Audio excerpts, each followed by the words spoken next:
Hello, assalamualaikum and good evening once again mga lalabs, mga bayots. Pag-uusapan natin ay very interesting news ito. Tara, ang laki talaga ng may tutulong nila sa gobyerno sa mga Pilipino sa balitang ito.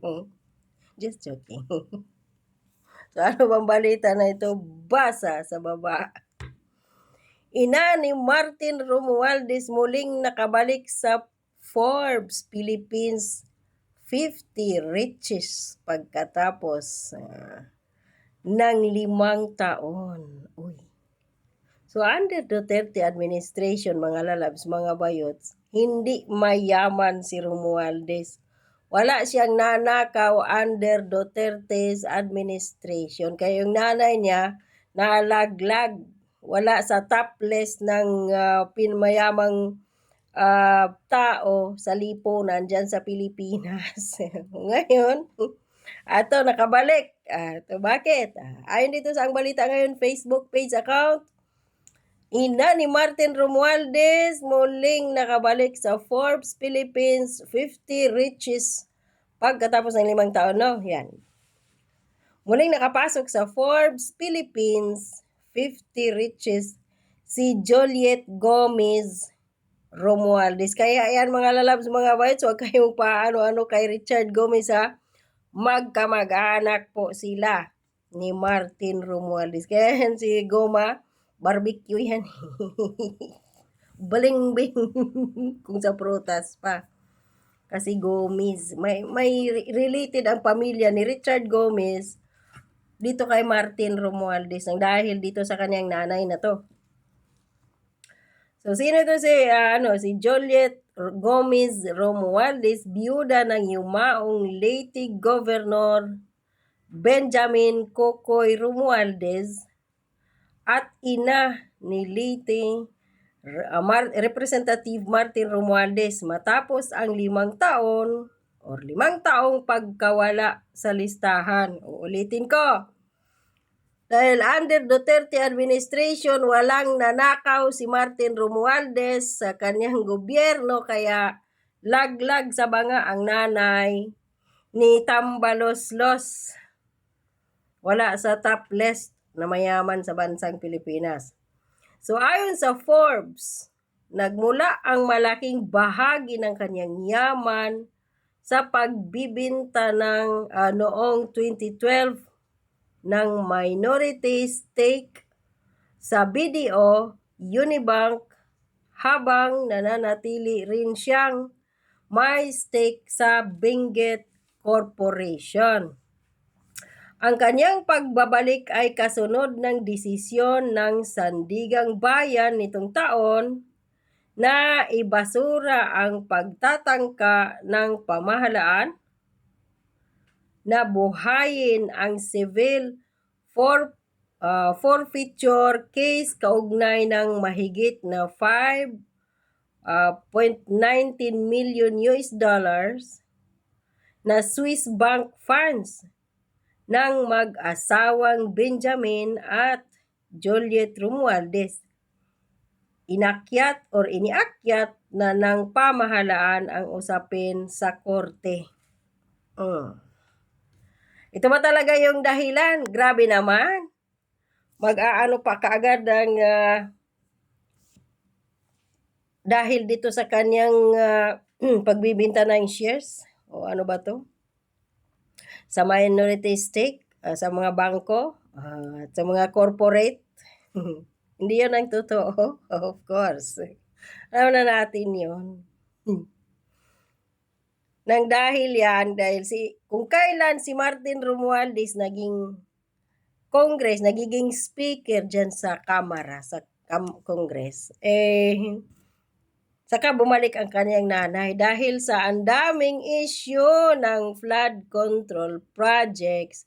Mayroon pang mga mining companies doon, di umano sa Palawan area na ngayon ay ilan ang nagmamayari, parang Chinese yata yun, tapos bininta kay Martin Romualdez. Ayan. So hindi lang yan. So salamat sa flood control projects. Salamat sa taong bayan Nang dahil sa mga taxpayers na mga Pilipino, nakabalik ang putang inang nanay ni Martin Tambaloslos bilang isang ika-50 na pinakamayamang babae sa Pilipinas. Thanks to us.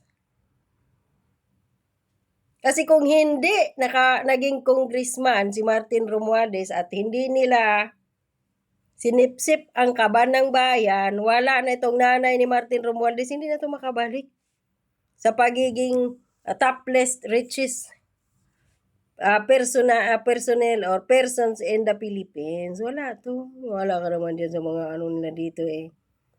So magbasa tayo dito ng comments mga loves, mga wives. Naniniwala kayo dyan? Nang dahil kay speaker, yes, nagiging mayaman ulit, nasa top list ang kanyang nanay. Salamat sa flood controls at sa anak niyang si Tamba. Yes. Pasok ulit si mother dahil kay speaker. Yes. Correct. Ito mga comments to ha. Kaya nga eh. Salamat di ba na Juliet Gomez Romualdez. Salamat kay anak na Martin Romualdez. Nang dahil sa iyo, nagiging top ulit ako. Di ba? Malamang 15 billion ba naman ang kickback ng anak niya? 16 billion naman kay Sandro. Ayun sa allocation, allocable or allocation funds na yung project. Diba?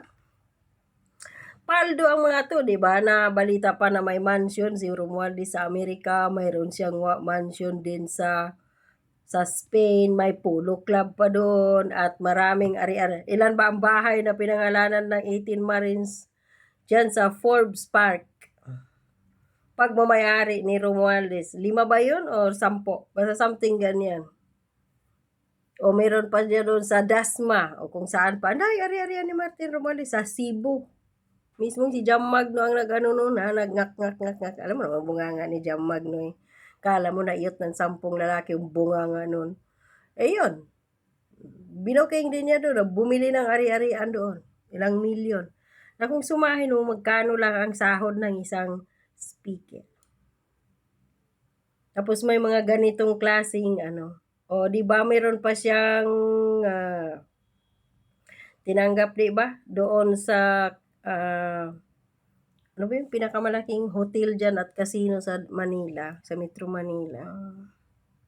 Yung may-ari nun hapon, di ba? Nakalimutan ko yun eh. O di ba meron din siyang kickback doon na isang tawag lang niya. Ayan.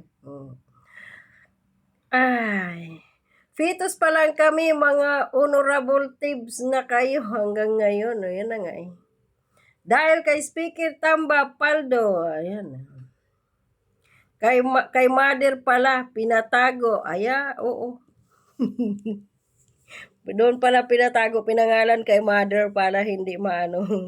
Yung iba, sabi na nasa Cayman Island, nasa kung saan sa ang mga bansa. Pinatago ang mga mali-malita billions of pesos na mga perang kickbacks nila mula sa government funds. Siyempre, andyan kay mother. Ay, tama nga dito si Misarix Alex. Ang dahil kay speaker, pasok ulit sa 50, pinakamayaman si mami. Biglang paldo, yun na nga, no?